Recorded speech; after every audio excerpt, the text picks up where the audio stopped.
O tema de hoje é o desenvolvimento da inteligência. Hoje, em especial, vamos estar tratando de conceitos muito mais densos, já aviso de saída. Então, vou até, inclusive, no decorrer da aula, fazer uso de alguns cartazes demonstrativos para que vocês possam acompanhar melhor o raciocínio conceitual que estaremos seguindo. Quais os pontos principais, os fatores considerados por Piaget quanto ao desenvolvimento? Ele nos indica 3 fatores, pondo na relação sempre a questão genética. Ou seja, em primeiro lugar, fatores que são absolutamente, totalmente de ordem genética. Os fatores que são uma medida parcial determinados pela genética. E, em terceiro lugar, os fatores que independem da genética. O que isso quer dizer? Quais são os fatores determinados pela genética? São os fatores da constituição orgânica, os órgãos. Nascemos com os órgãos, o sistema ósseo, o sistema vascular, respiratório, etc. E o desenvolvimento destes aspectos do homem dependem da genética. Então, nascemos e há uma evolução, um desenvolvimento, um aprimoramento, digamos assim, destes órgãos determinado pela genética. Por outro lado, nós temos os fatores que se desenvolvem numa medida determinados pela genética, mas numa medida determinados pelo social. Ou seja, dependem de uma interação entre o fator genético e a experiência e a vida no mundo, o aspecto social. Quais são eles, por exemplo? O andar. Andar depende de uma maturação física, orgânica, determinado pela genética, porém depende também da experiência vivida no mundo pelas relações no social. O falar também depende de uma condição genética, biológica, então a maturação, o desenvolvimento determinado geneticamente, mas também da interação deste aspecto biológico com o social, as relações com outras pessoas e com o mundo. Quais serão, então, os aspectos que independem da genética, do fator genético? São aqueles que dizem respeito às estruturas propriamente mentais, as estruturas para o pensamento, para o conhecimento. Aí nós temos o desenvolvimento acontecendo independente do fator genético. Nós estamos falando então da influência das relações, da interação e da experiência vivida no mundo, feita no mundo. Estes 3 fatores acerca do desenvolvimento são considerados por Piaget sempre tomando como referência a pergunta fundamental: como construímos o conhecimento? Como é que ele se constrói no homem? Então, isso significa que o que é construído é conhecimento e inteligência. Sobre isso, Piaget se dedica a pesquisar e explicar, e a partir disso tomaremos aqui alguns conceitos para poder entender melhor, então, a estrutura teórica feita por Piaget. Vamos partir então acerca do desenvolvimento da inteligência. Existem 4 aspectos, 4 fatores que são fundamentais a serem considerados quanto ao desenvolvimento da inteligência. Primeiro aspecto, a maturação. O segundo, a experiência, a relação com os objetos. O terceiro, a transmissão e a vivência social. E, em quarto lugar, a equilibração. Vejamos, a maturação diz respeito a um desenvolvimento mesmo, a necessidade de que se amadureçam alguns aspectos para que alcancemos novas condições de pensar, de inteligência.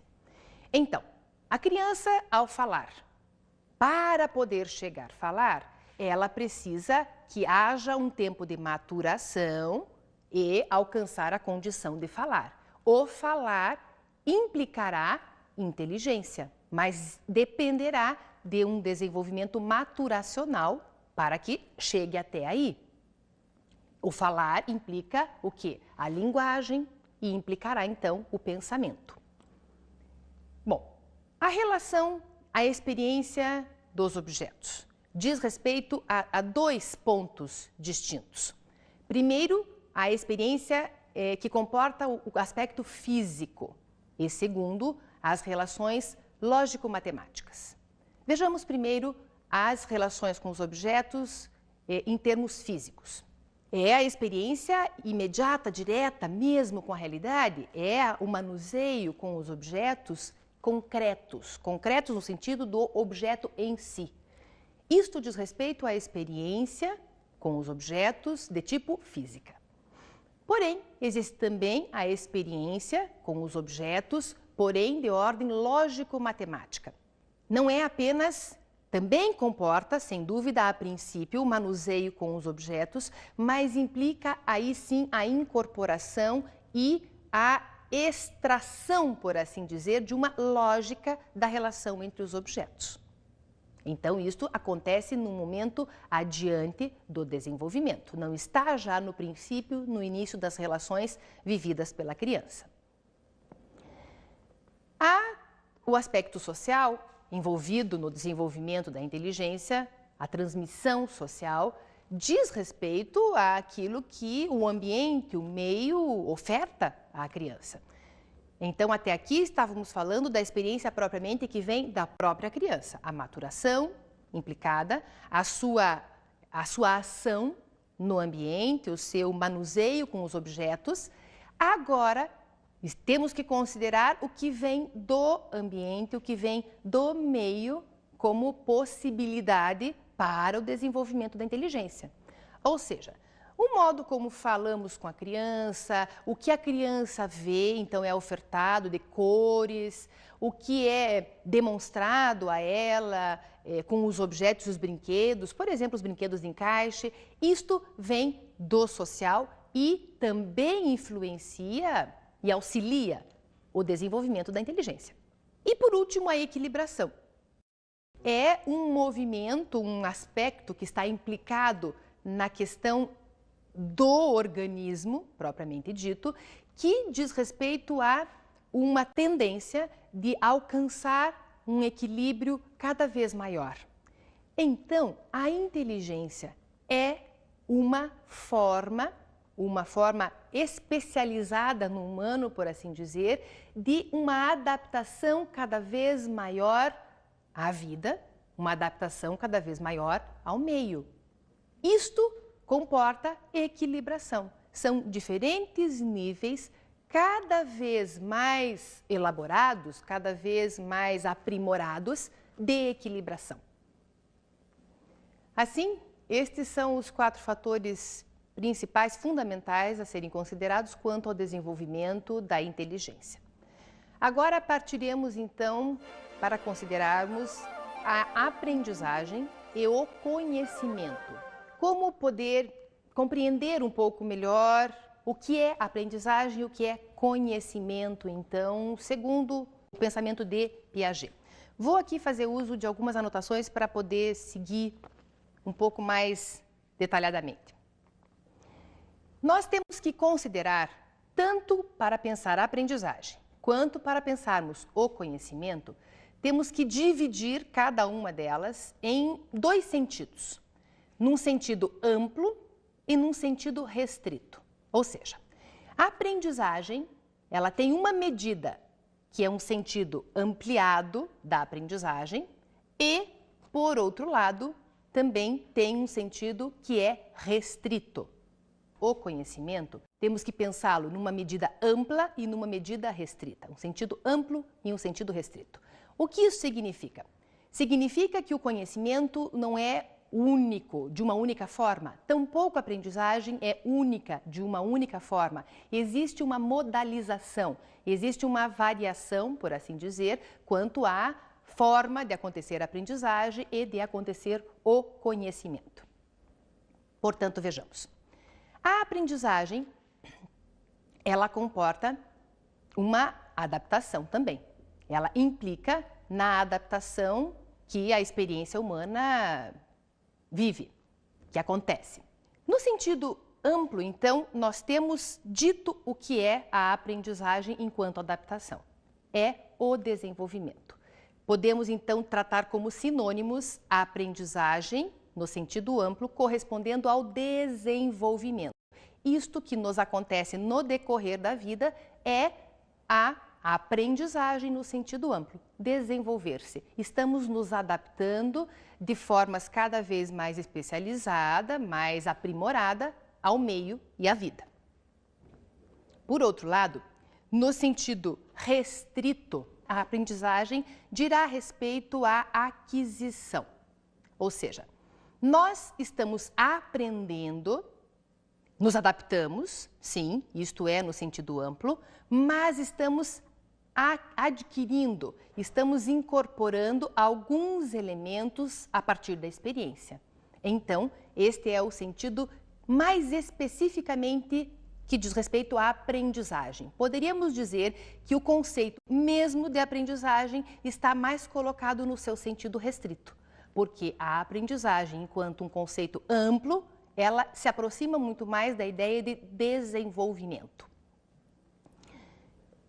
Bem, como é que nós podemos pensar isto acontecendo? O desenvolvimento está dizendo respeito ao seguinte: o conhecimento é um todo organizado no qual cada nova ideia também será aí organizada. Então, nós temos se tocando a aprendizagem e conhecimento. Eles estão caminhando juntos, sem dúvida. Bem, mas nós temos também que pensar, então, a divisão do conhecimento. Vejamos. No sentido amplo, o conhecimento vai estar dizendo respeito à inteligência adaptativa. Voltamos, então, à questão da adaptação. Sempre que falamos do âmbito amplo da aprendizagem e do conhecimento, nós tocamos no aspecto da adaptação. Então, aqui nós temos a especificidade maior relativa à inteligência. Conhecimento, no sentido amplo, refere-se à inteligência.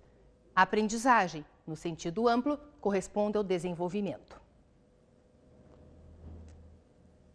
O conhecimento, no sentido restrito, então, refere-se a quê? Refere-se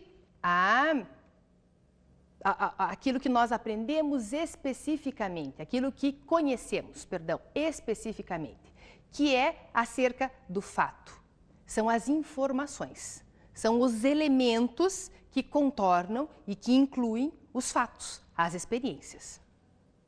Então, eu gostaria que nós pudéssemos fazer aqui uma observação no quadro. Vejamos.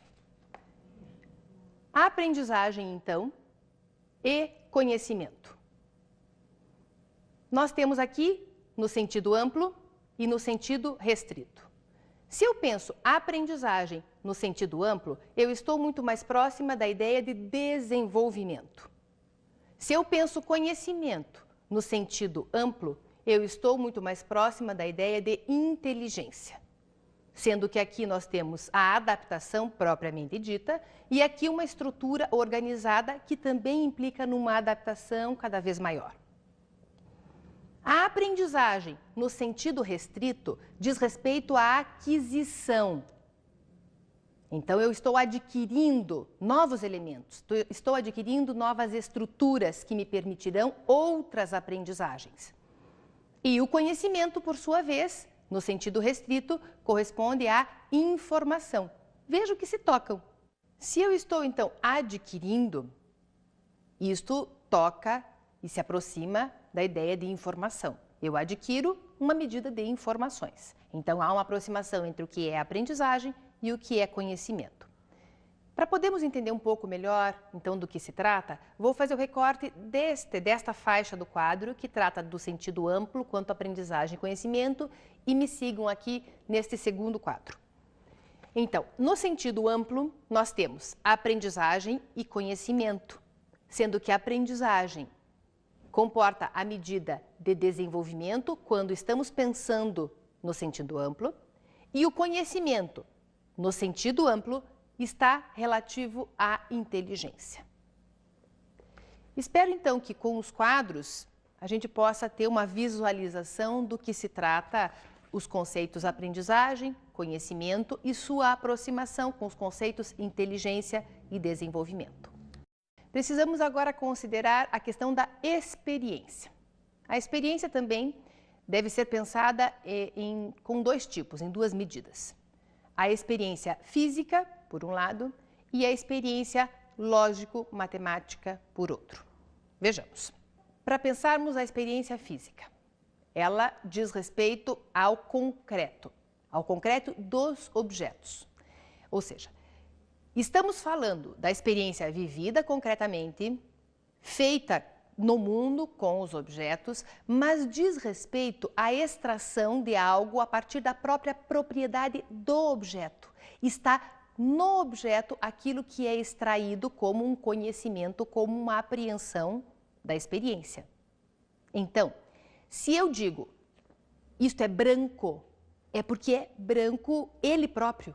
Depende da condição e da propriedade do próprio objeto, esta extração que eu faço da experiência vivida. Então, eu deduzo, eu retiro da própria propriedade do objeto. Assim faz já a criança pequena. É a primeira condição de aprendizagem, a primeira condição de conhecimento que pode ter a criança. Tirar do próprio objeto uma conclusão, uma formulação, podemos assim dizer. Então, ela começará, então, entendendo que este chocalho faz barulho.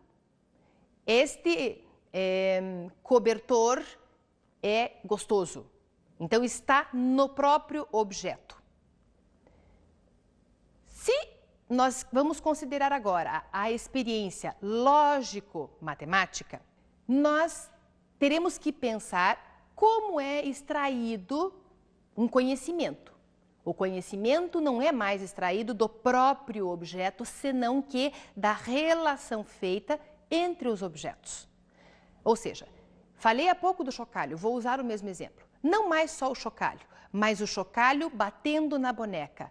O que resulta disso? É a relação entre os dois objetos que permite, então, uma conclusão que será de ordem lógico-matemática. É também a partir da experiência, mas implica a relação entre os objetos e não puramente o objeto em si.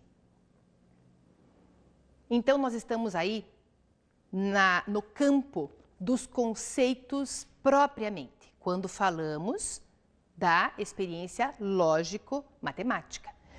Estamos, então, falando de conceitos relacionais, para que futuramente estes conceitos possam ser abstraídos muito mais apropriadamente, não necessariamente com as relações entre o objeto especificamente.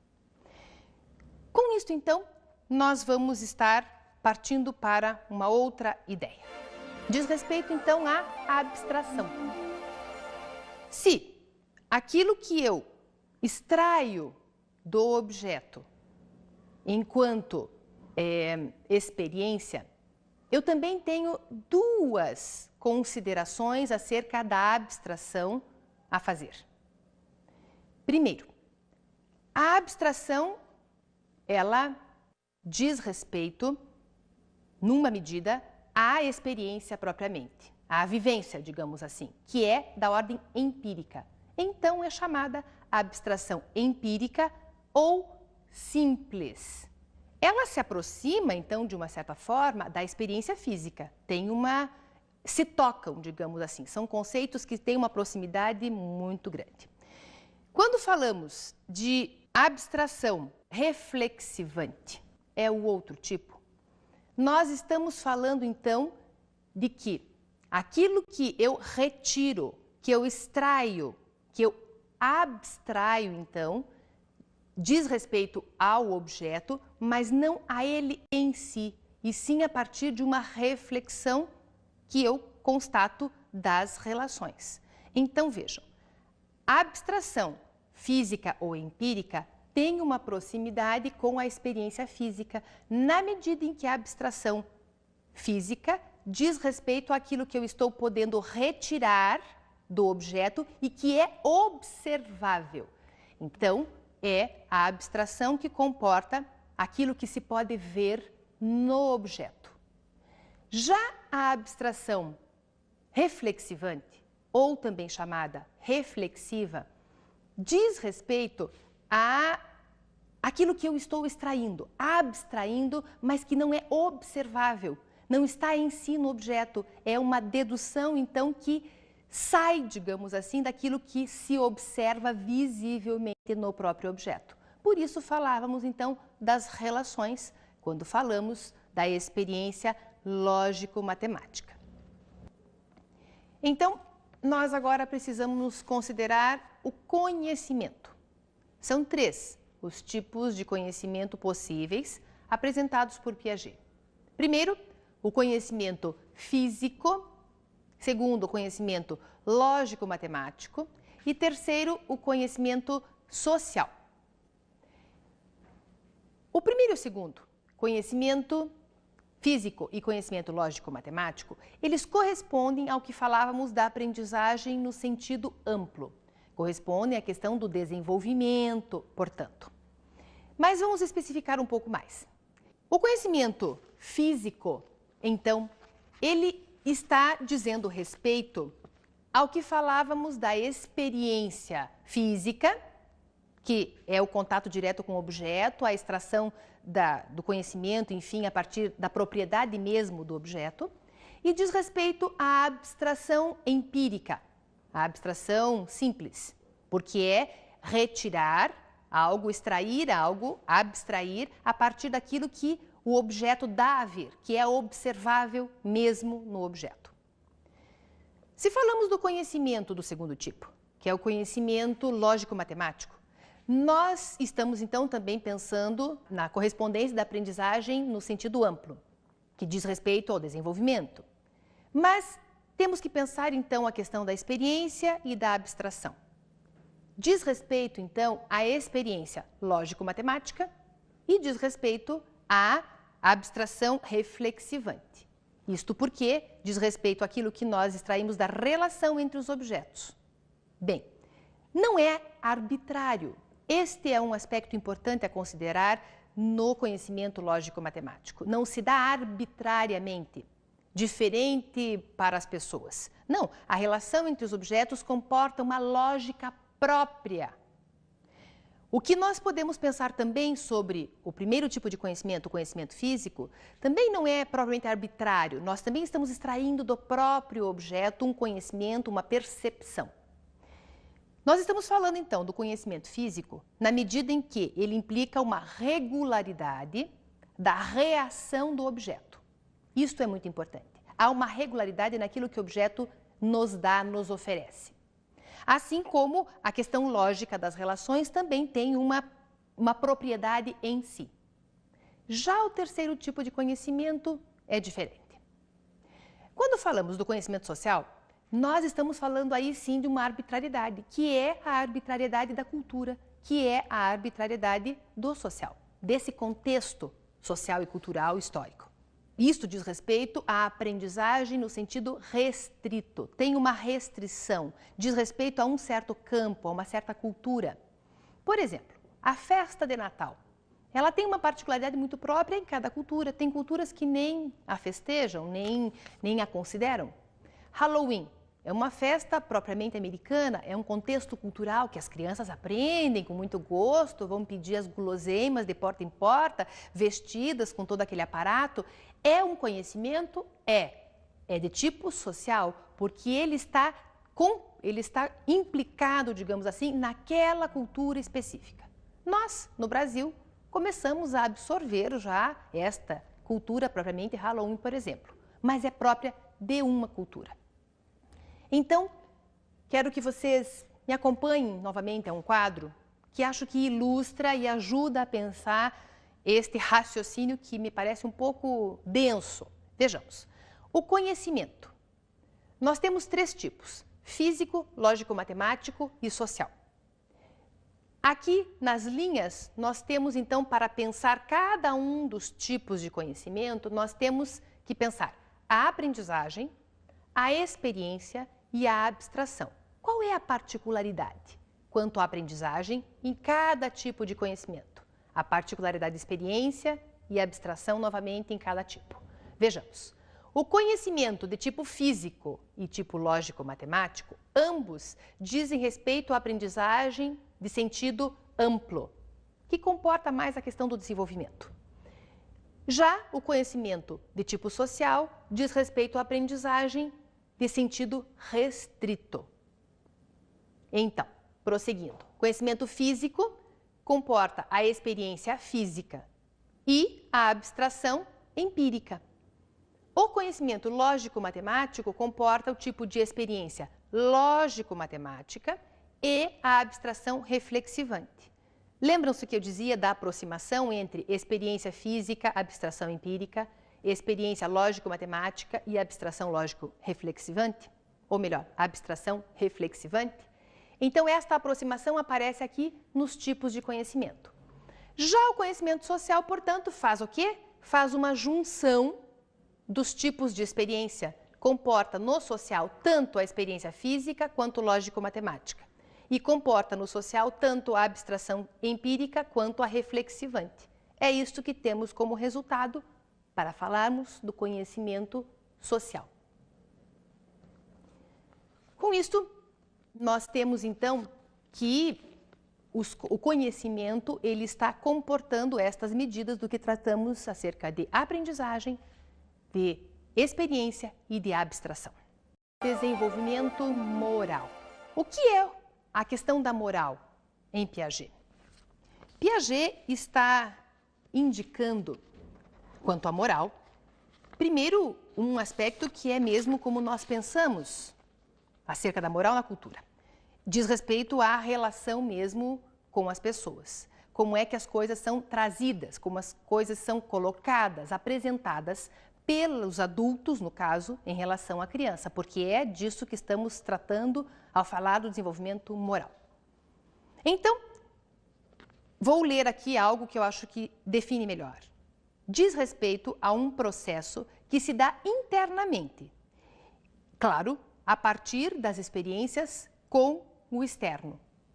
E é prejudicado o aspecto moral na medida em que externamente exista um controle por parte daqueles que rodeiam a criança.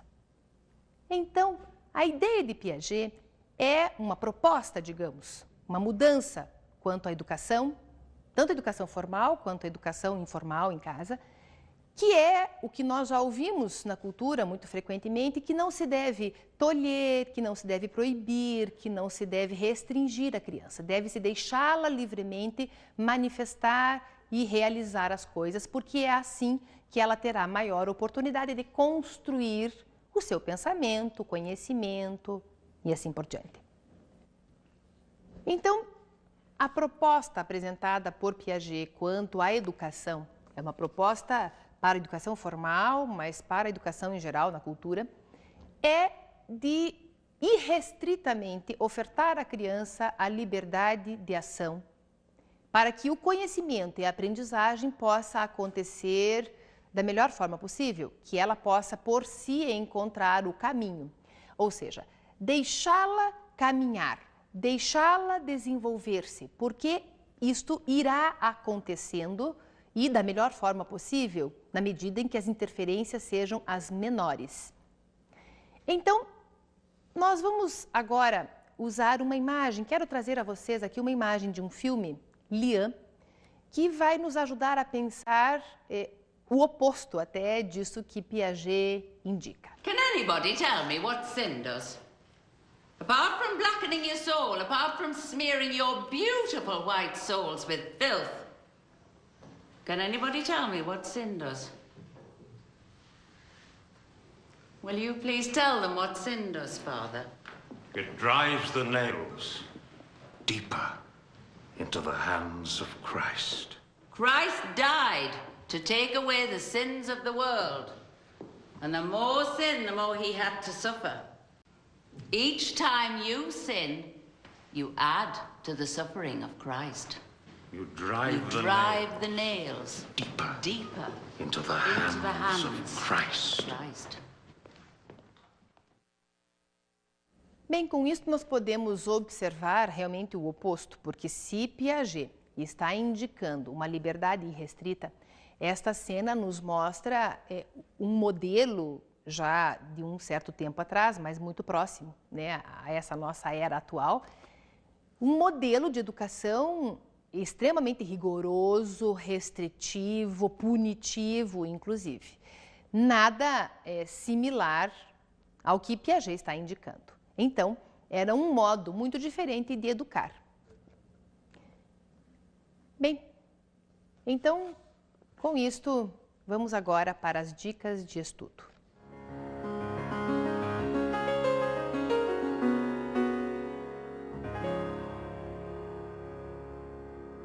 Sugiro que vocês busquem este filme. And what happens, Father, if they hide anything from the priest at confession? Sacrilege.